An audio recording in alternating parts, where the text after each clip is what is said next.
trusted us to assist him first with his resentencing.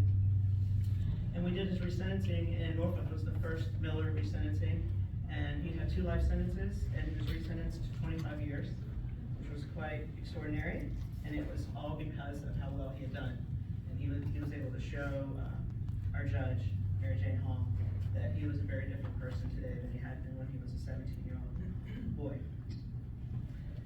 And then we were able to represent him on parole because he was still serving that 25 years when House Bill 35 was passed. And so he was one of the first juvenile parole cases and my first juvenile parole case. And I thank you for giving me that privilege of representing you. So I'd like to introduce Azeem Majeed. Thank you. Hello everyone. My name is Azeem Majeed, as she said. At the age of 17, I was charged with and convicted of capital murder, robbery, malicious wounding, and assault and battery. And as she said, I was sentenced to serve 2 consecutive life without parole sentences, plus 29 years. And I always highlight that particular point whenever I'm speaking to anyone, because what this particular sentence said was that I was permanently incorrigible, meaning that I could not be rehabilitated, I can't be reformed, I can't change, right? That for the rest of my life, what I deserve is death or torment by the other death sentence, which is life in prison. So, as Julie just said, I spent my entire incarceration reforming myself. The very sentence that I received deprived me of the opportunity to even become educated at the expense of the state. When I received those 2 life without parole sentences plus 29 years, that was the inferior version of myself. Inferior version from so many different perspectives. I was young, I was still growing. My brain wasn't fully developed. I didn't have the book knowledge nor the experiential knowledge that would allow me to make informed decisions at that point in my life. So when I say that I was the inferior version of myself, this is what I'm saying. I had anger issues. I dealt with depression. I struggled with alcohol use. All of this as a child. I was suffering from trauma. But I didn't understand that because I was the inferior version of myself. So as I evolved into a better version of myself, I started to change. The people that I attached myself to changed. The things that I did changed. The type of activities that I engaged in changed. And the consequences of it started to become different. And this is the consequence, me sitting in this seat right now. A consequence of other people like Julie and so many other people throughout my incarceration who believed in me. I always say, I got to the point where I would spend my life proving the people right who believed in me and not proving the people wrong who disbelieved in me. And this is something that holds true to today, this very day.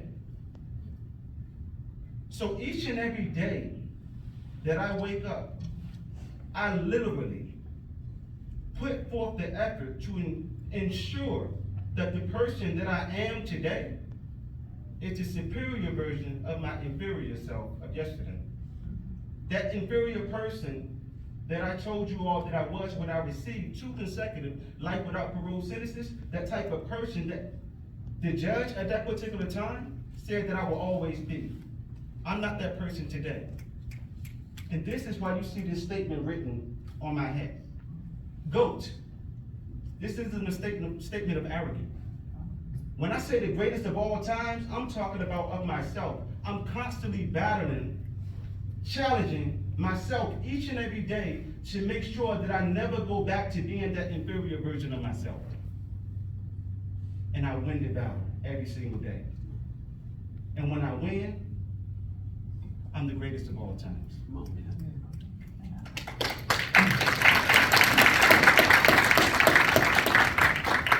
There's one thing that I want to say is that there's a couple of things that I did in the wake of my release. Quite a few things. As Donnell Drinks just alluded to, we have what we call the ICANN network. I proudly serve as the Virginia ICANN Regional Connector. Proudly. Since I've been released, I've become a registered peer recovery specialist with the Virginia Department of Health Protections, the Board of Counselors. I'm a certified peer recovery specialist. Now, mind you, when I tell you this, I am the same person that was once deemed to be permanently incorrigible. Right? I'm an integrated forensic peer recovery specialist. Right? I'm a contracted vendor with the Virginia Department of Corrections, Reentry, Education, and Programs Division.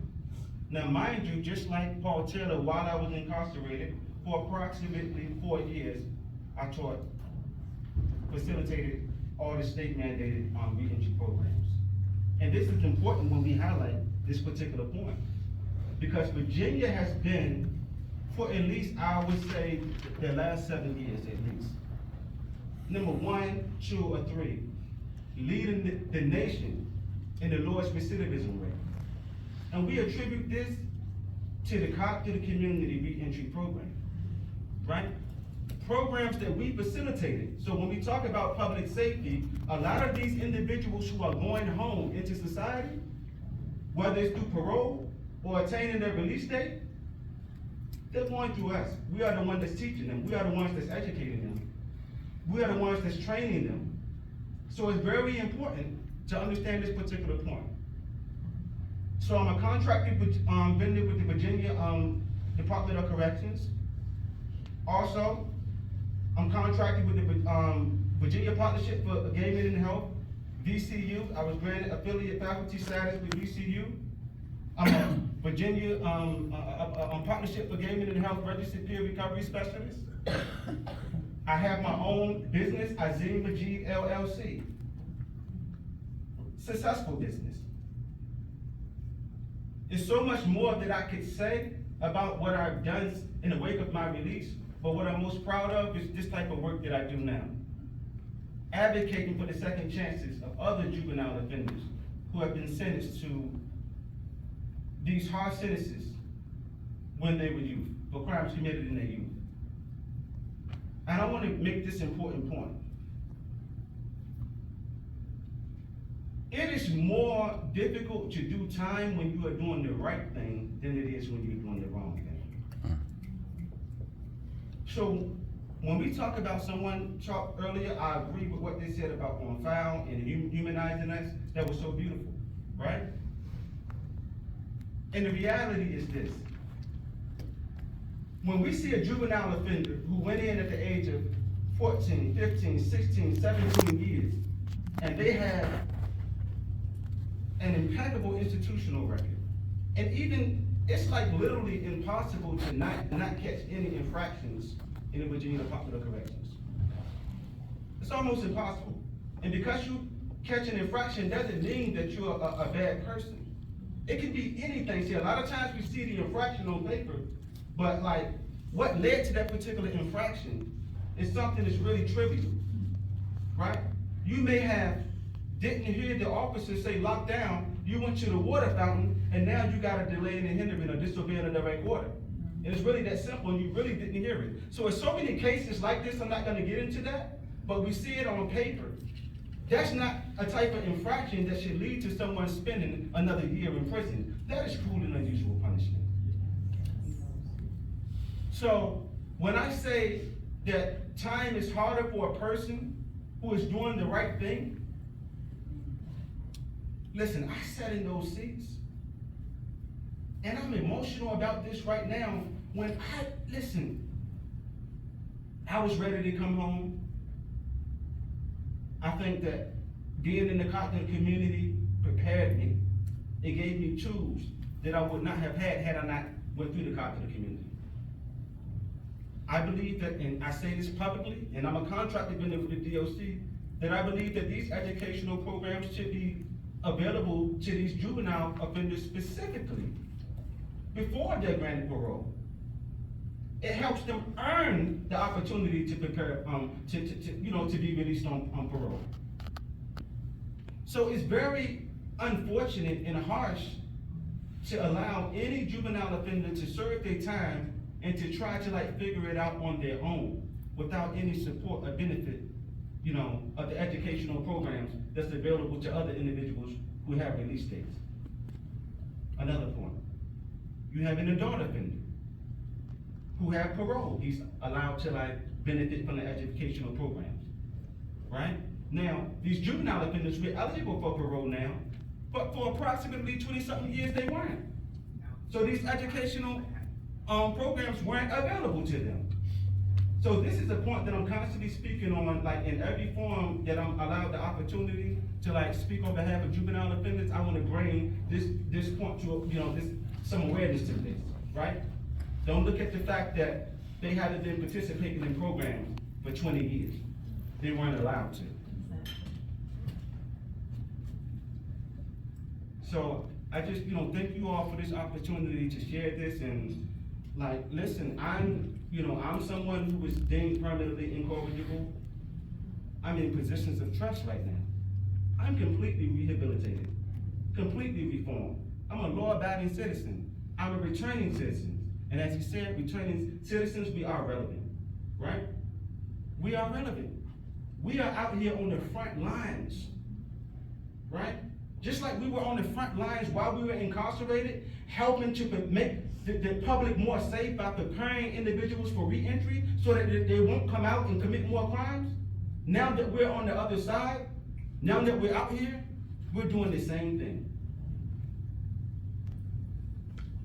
So I just plead, anybody that's in a position to influence or affect positive change and get the second chances, please do so, because these juvenile offenders, they are the cure.